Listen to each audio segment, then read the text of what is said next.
Well, look at that. We are here in the last section of the course. And it's a doozy. So WPS stands for Wi-Fi Protected Setup.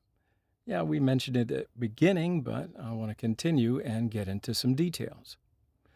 So WPS was designed to make setting a secure access point simpler for the average homeowner. It was first introduced way back in 2006, but by 2011 it was discovered that it had a serious design flaw.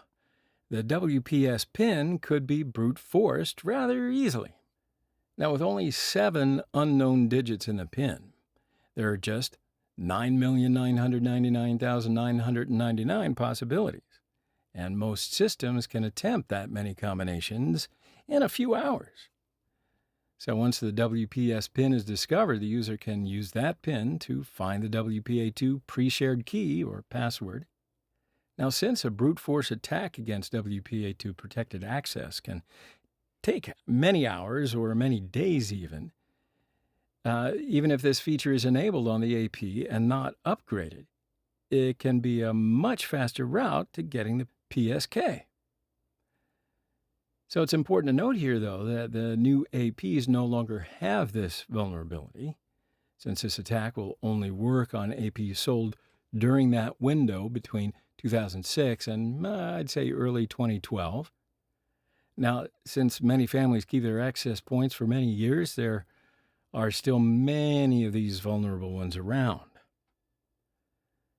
Now, as I mentioned in the Wi-Fi interaction section, there are 3 primary methods used in Wi-Fi protected setup: pin entry, push button configuration or PBC, and near field communication or NFC. So my access point here is using the push button configuration method, so I can just perform a pin attack to the access point. But the attack will fail because I won't be able to set a pin to my access point. First, remember to enable WPS from your modem interface. Now, since the setting can change for each modem, you'll need to go to the interface of your modem and find the WPS section. So let's see how to perform a WPS pin attack with Wifite. Go to Kali, open a terminal screen, and let's check the mode of the wireless interface. It's currently in managed mode, so it needs to be placed into monitor mode on the channel number of the access point. Then open Wifite from the menu.